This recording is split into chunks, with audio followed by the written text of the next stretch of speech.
have touched the pad. Everybody in the world fused.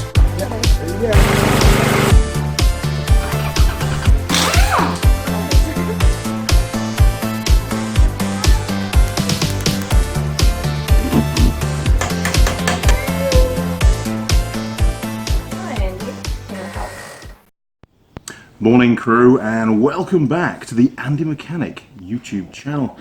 And I'm here back in Hanmer Springs doing some work, my day job, and currently it's breakfast time. So oh yeah, look at that.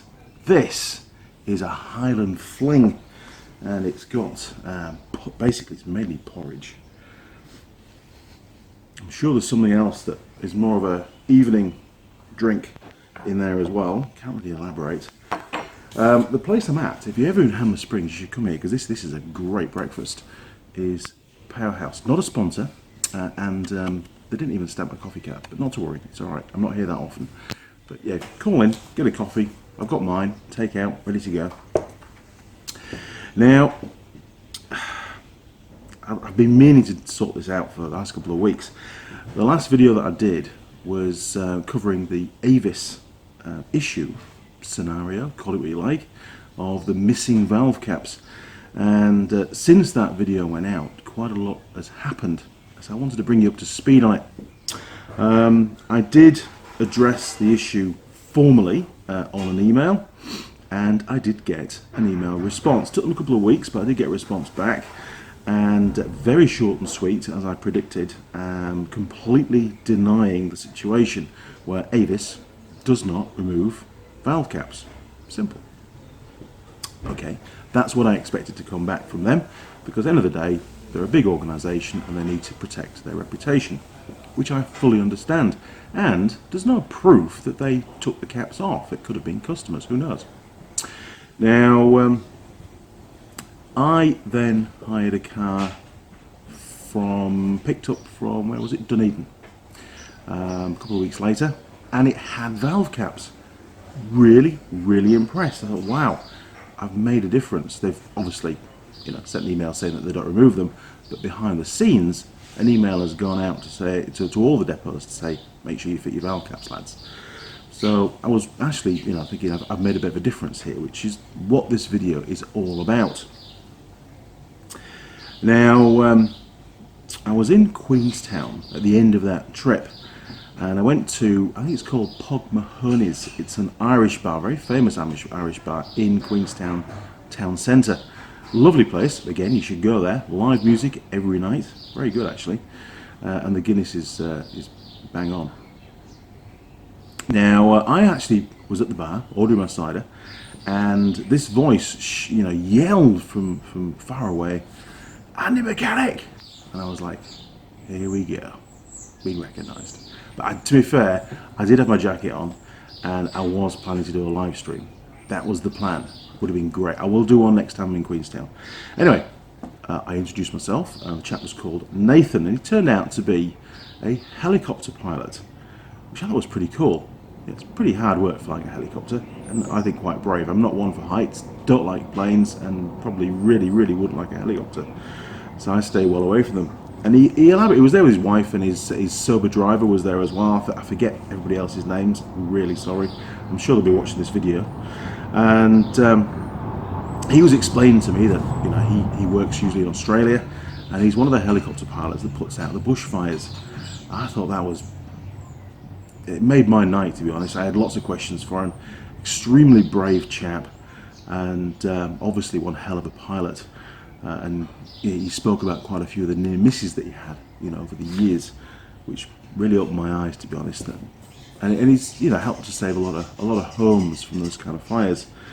Fortunately, something we don't really experience too much here in New Zealand. Although Nelson did have quite a big fire a few months ago. I think it was last summer. Anyway, we digress. So got to Queenstown, met Nathan, had many ciders that evening, and then dropped the car off the following morning after my visit at the Avis depot. I thought, well, while I'm here, and the depot's at the airport, I'll have a little scout around the car park and see, and take a little look at the other Avis cars that are there and see how many are missing the valve caps. And again, I was massively impressed. Only one out of about 7 more cars that I looked at had the valve caps missing. They've got to be making a change, because prior to that, every single car that I'd hired for the last 5 months or so had missed the valve caps. So, got on the plane, thought nothing of it. Oh, I missed a bit. Yes, I met Nathan. This is the reason why I was saying I met Nathan. Met Nathan and his wife. It turns out we got talking about this issue because she used to work in the car hire industry, which I thought was perfect. So I explained the situation to her, and she said, well, actually, it's probably just laziness by the guys that clean the cars and check them for the next hire. They take them off, don't bother putting them back on, which did seem pretty plausible. But it was every single car, and well, different depots, different staff, maybe, who knows.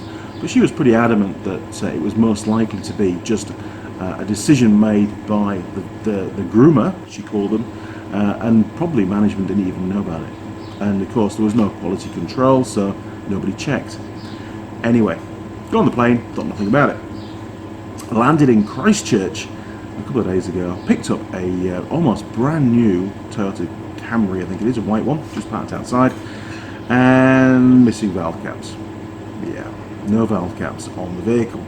And I had already addressed it with the Christchurch guys the last time I picked up a car from their depot a few weeks earlier, and they knew nothing, wouldn't comment on it. So, fair enough. So, we still have this dilemma that clearly Avis don't remove the valve caps, as they've stated in writing, but many of the valve caps are missing from their vehicles. Is it the public? If you've hired an Avis car, did you feel compelled to remove the valve caps? And if so, did you pocket them and not bother putting them back on again at the end of the hire? I don't know. But tell me your story. Have you hired a car? Are you just about to hire a car? Did you recently hire a car? Was it missing the valve caps? What company was it? Let's try and get a bit of a conversation going to see what the industry standard is, because this young lady that I spoke to, Pogba Hunnits, Nathan's wife, and very pretty she was indeed, quite drunk as well. She's going to kill me for saying that. She was basically giving the impression that it was going to be industry-wide. That's just what happens with hire cars.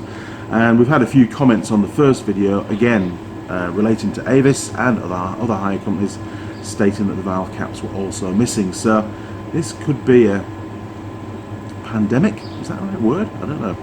But be interesting to really get to the bottom of this. And I did respond back to Avis and provided them all the trips, all the dates of hire, and the contract numbers for them to investigate further. They haven't given me their final formal response. I have requested that. So they're going to do some internal investigations, and hopefully they'll come back to me. I'll keep you informed. But tell me your story in the meantime.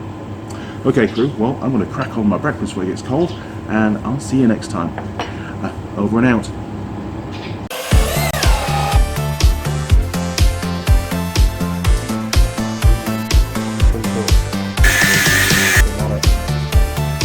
And we get the flip. Oh!